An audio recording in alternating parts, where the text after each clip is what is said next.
G-Wagon, all right, so we have a G-Wagon. That is not realistic for me. Kia, no, walk past it. Tesla, no, walk past it. Another Tesla, walk past it. But a BMW i8? All right, 16's the number. Yeah, starting to get a little nervous. Look to my left. All of those are cars for sale. Hundreds of acres, maybe, of used cars that are going for sale today at a dealer-only auction in Orlando, Florida. And today you're coming with me because I need to buy 2 more cars for the Mecum auction, which is next month. So as a car dealer, I have a dealer's license, which allows me access to dealer auctions. I flew down to Orlando to buy some cars in Orlando that are fun, under $15,000, that I can then transport in 2 weeks to the Mecum auction, which is in Kissimmee, the next town over. So today you're coming into the auction with me to see what we can buy for under $15,000 that I can then resell in another video at a completely different auction. And the end goal is to hopefully make some money. And you're gonna come along with me. And the fun part of today is we don't know what we are gonna end up with. I might not be able to buy any cars, but the idea is to get 2. You're gonna find out right alongside me. So without further ado, my name is Craig from Flying Wheels. Let's get going.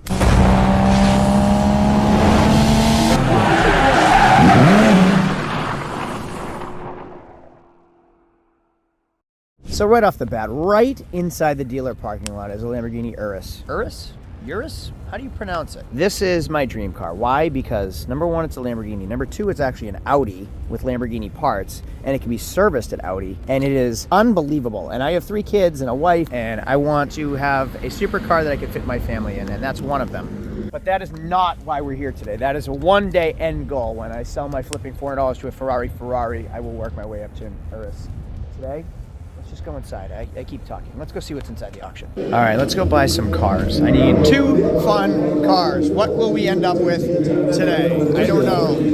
Right off the bat, we have a Can-Am Ryker, right? Is that what that's called? A Ryker? I want one so bad. That looks like such a fun bike, but somebody spray painted the entire thing dead flat black. What a shame. That'll do it right there. 5-liter Mustang in a matte gray wrap. 2016, 89,000 miles with wheels, with wrap. Great color interior with a manual transmission and a huge nav display. I love that tablet setup they have in there. That is cool.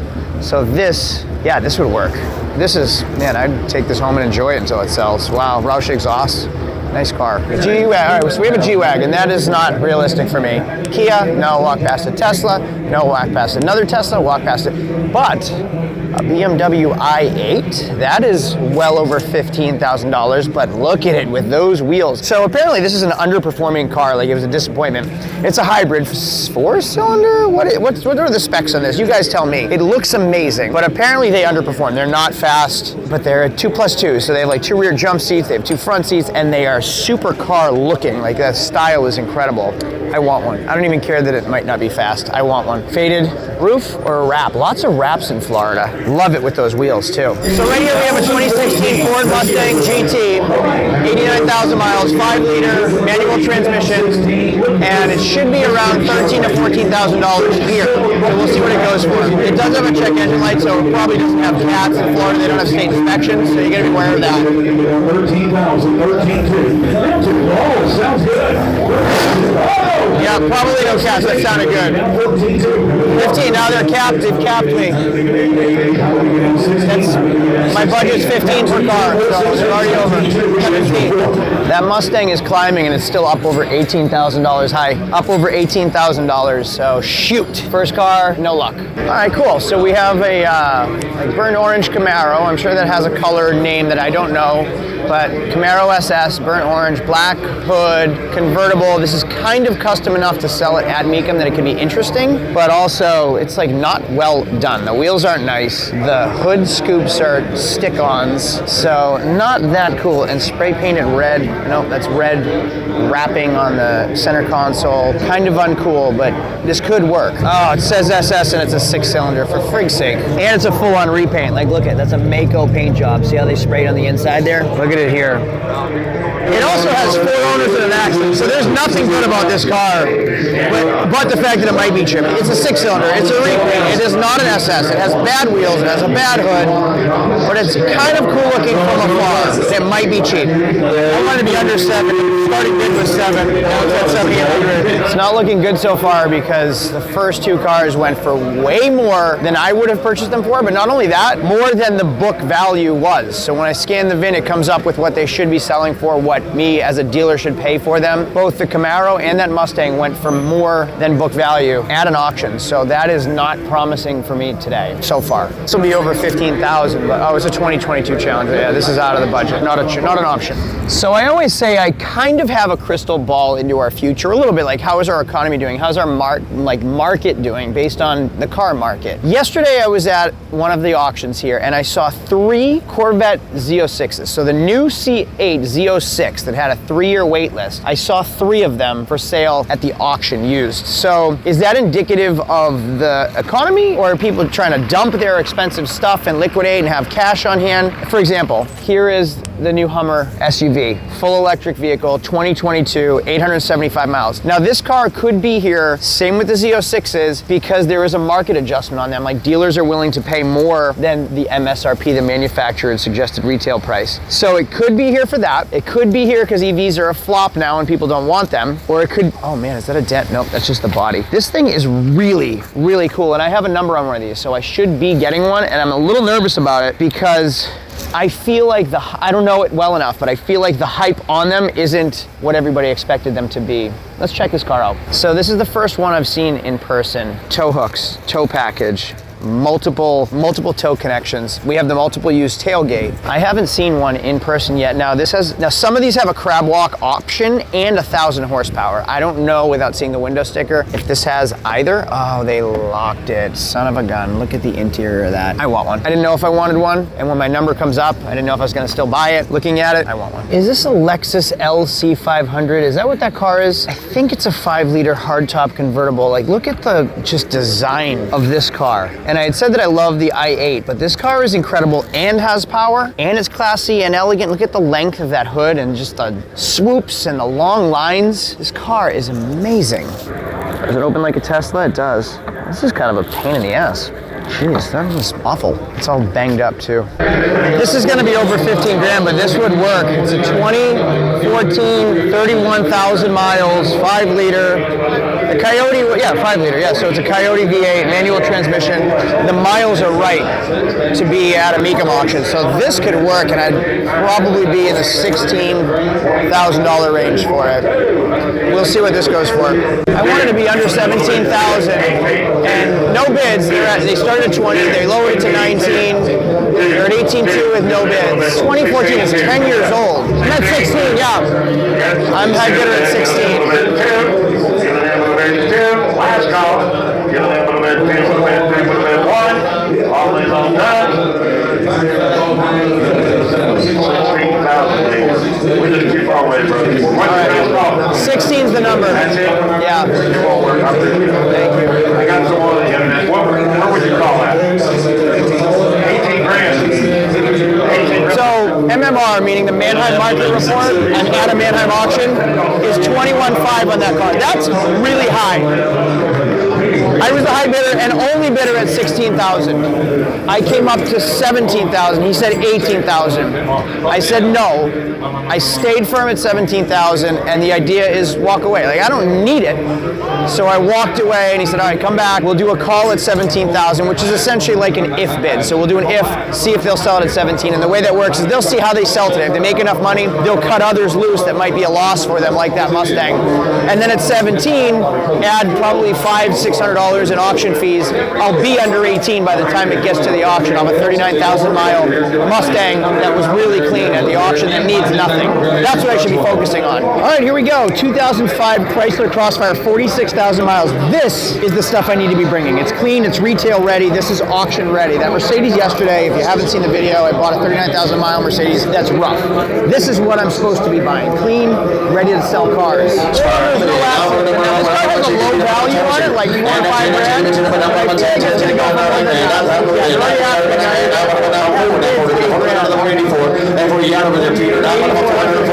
now 2, now 3, 2 again 300. And 3, now 4, now 500, a little to the buy. Give me 500 to the bid. 5, 5, 5, 5. When you get the money, 500, a little to the buy. 600, now 8,600. 8,000 to 6, 7. 7 to 7 to the number 7 to 7 to 700 to 800, 800, 800, 800, now 8,900 bucks. Here now 9,900, 9,900, 9,900 clay. 9 grand. 9,000, 9 grand, 9 grand, 9 grand, 9 grand, 9 grand, all down. My soul get down. 8,000, 900. Sold 876. Thank you. I didn't even get a thank you tag. Starting to get a little nervous. I thought I'd just like bang out 2 cars, get them done, and I can leave. But the prices are high here. So I need to consider, like, I have to make money on the other side, otherwise all of this is a waste. So I can't spend that on a Crossfire. That's ridiculous. But there isn't enough fun stuff here that's worth me buying. So and it's my last day. Like, the last time I'm here, I'm kind of getting nervous. I also have to be picky because, like, this Mustang, 2019 Mustang, has a broken mirror, dents down there, the bumper's coming off. This would be a good car if it wasn't all banged up, but it is, and I don't have the time to fix it. Like, it's coming off on both sides of the bumper. I can't bring it back to my shop to recon it to get it to the auction. It's going, oh God, look at that door too. Damn it, nothing here is gonna work for me so far. All right, here we go. We have a Corvette, 2013, 62,000 miles. This worked, and this is gonna be too much money. I'm kind of getting down on the auction now, but this is clean enough, this works for me. So is it worth paying a premium, like maybe overpaying to gamble and sell it at a different auction to see if we're gonna make any money? Here's the issue. What I buy here, I pay an auction fee on, probably $500-600, could be more. Then I have to transport it one town over, so I have to pay for transportation. Then I have to sell it, so I have to know what somebody's gonna buy it for, hopefully. They might not at all buy it. If I pay too much, I could take a loss on it. And I'm selling most of my stuff no reserve. So I have to anticipate what someone's gonna pay for it at Mecum and budget the commission, so like the seller fee at Mecum, so subtract another 1,000 plus there, probably 1,500. I think it's 10% seller's premium. So it'll cost me 1,500. It'll cost me 500 to 800 in buyer's fees here. So now I'm at just say 1,500. Transportation's another 200. So I'm at $1,700 profit to break even. So I have to make $1,700 over what I pay on every car just to break even. And then after that is profit. So, and that's probably a low figure. And that's what's going on in my head. And that's why what I thought I was gonna do really isn't as easy as what I thought. And here's my issue with this car. So 2 owners, no accidents, but look at the dull finish on the trunk. And then if I go to the hood, I can see sanding marks on the hood. Check engine lights on. And it's like you can see the sanding marks in the hood from here, right there. So even this is a perfect classic car, auction car, and it's still gonna fetch a premium. 18,000 right now. 19,000. So they have bidders on it. Did you have money on the Corvette? Oh, all right, thanks. I'm at 17. Yeah, thank you though. For sale, no bids. They wanted 21 on a car that had significant bodywork. Wasn't perfect. I have a problem. So if you look behind me, like all of those lanes have no cars running through me. The day is almost over. And I haven't bought anything. I have one if, which isn't even a guaranteed purchase. So I took time out of my office, come down here, I flew down here, I paid for hotel and meals and time out of my day to be here, and I don't have anything yet. And I'm stressed, and this is backfiring on me. On the other hand though, check this out, 2017 911, 76,000 miles. Wow, somebody really drove this car. Auto. Wah, wah, wah. While I'm in this lane, let's go check out that Mustang that I have an if on. And if you look at like the MMR, Manheim Market Report, it's all over the place. So Manheim says it's worth $21,500 at auction. It says retail's $27,000. That's not realistic. That is not the value of a 2014 Mustang, even if it does have 39,000 miles. Black Book or JD Power says it's worth between $8,000 and $17,000. So I can't pay more than that because I have to resell it. Like auction fees and flight, travel expenses, all that stuff on both ends, buying and selling gets expensive. Let's check out this Mustang though. 2014 Mustang GT. Now this car is something I could bring because it's clean, it's retail ready, like it would look good on the auction block. The mileage is right, 31,000 miles. It is a manual transmission. It does have leather. It would show well on an auction block. So, I mean, now that I'm kind of getting desperate, I feel like I need to pay more if he counters. Counters meaning I'm the high bidder at 17. He says, oh, I'll take 18. Maybe I should buy it. Oh God, that sounds so good. There is nothing like a Ford 5-liter sound. Oh, that Coyote sounds incredible. I'm gonna have to pay more if he counters. Shoot. The high bidder at 12. I'll take 12. Yeah. Okay. But you're not too far from home on that thing. 2018 WRX, 46,000 miles. Thanks. Good luck to you. All right, 237. That's a deal. But there's no number on it. So, hey, check out this 84 Peugeot. 70,000 miles. This is kind of cool. Interesting enough to bring and just be neat. 505 turbo diesel. That is ugly but cool. They want I was thinking like $1,000. It's an 84. Nothing good ever came from 1984. That is a full-on jalopy right there. They still want $3,000. It isn't even cool. It's an automatic. It's a 4-door. All right, let's see what a 2017 911 is worth with 76,000 miles. It's an auto. It's not all-wheel drive, so it's not a Carrera 4, but it's yellow, and yellow pops. The owner's in an accident, but still says it's worth like $60,000. They want $75,000 for it. Oh, now they're at $62,000. Bidders on that car at $59,500, so it's at $60,000, just like I said. So it's at $62,000, and it's 76,000 miles. So my question to you guys, am I unrealistic? Are the prices high or are they low? Am I out of touch with reality and values? Because a 76,000 mile Porsche is $62,000, add easily $1,000 in buyer's fees too. Here we go. This could do it. A 2012, 66,000 miles Bentley Continental GT. 3 owners, no accidents. Want to be at 35. It's at 41. I was my Bentley with actual miles, you guys, in the GT. 40, not 41. 40, not 41. I got 41,000 and 41. Is there money on it? 35. Looking at 48.5. 35, 36,000. Last about what you did there, sir. In phone call, 35,000. 2375, 2375. What it is, 35 G's. I have an if on it, but they wanted 41, so we're $6,000 variation between the two.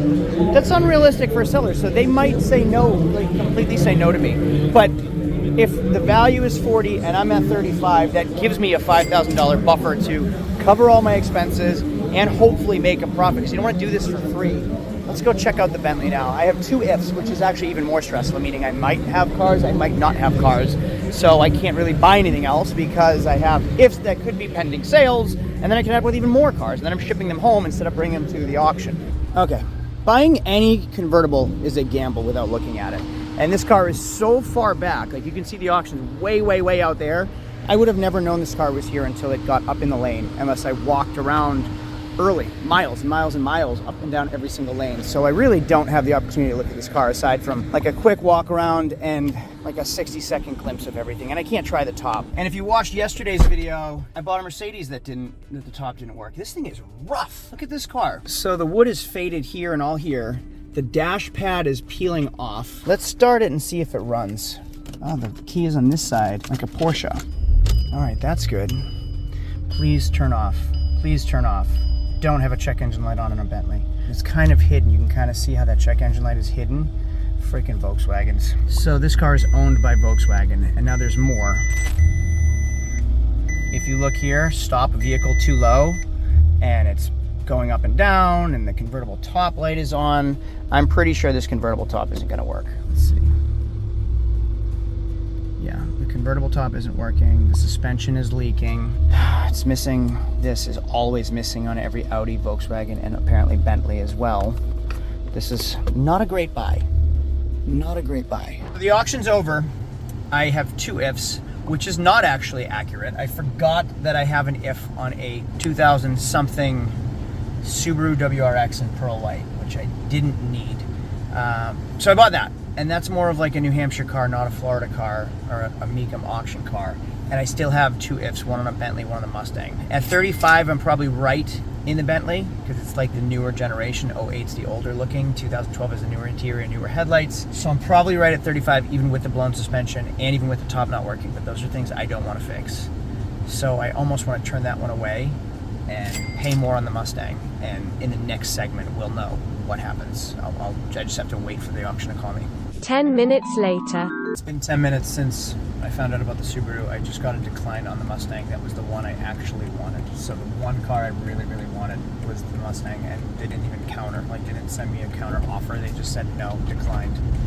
So I will probably call them back and see if they can find out a price for me, because that's the one car I actually do want. Well, it's officially been 2 weeks since I was in Orlando, so I'm just going to tell you what happened. I didn't get the Mustang, all right? They didn't even give me a counter offer. I luckily did not get the Bentley. That thing would have turned out to be an absolute nightmare headache. Who knows? I might have made some money though, but it's not worth spending 40 grand on a Bentley with the top doesn't work, the suspension doesn't work. I'm glad I didn't get that. I ended up getting a 2018 Subaru WRX. I don't think I even showed it on video, so I'll put up a picture right here, this one. So that is my fourth car, because I bought the Mercedes, the Subaru, I have the Skyline down there, the Mustang down there. This like week and a half ago, I ended up buying a 2015 Chevy Corvette convertible in red, which was really, really nice. I'll put up a picture right here for it. So I had that shipped down from Virginia. I had the Mustang and Skyline shipped down from here, and I bought the Mercedes and a Subaru down there.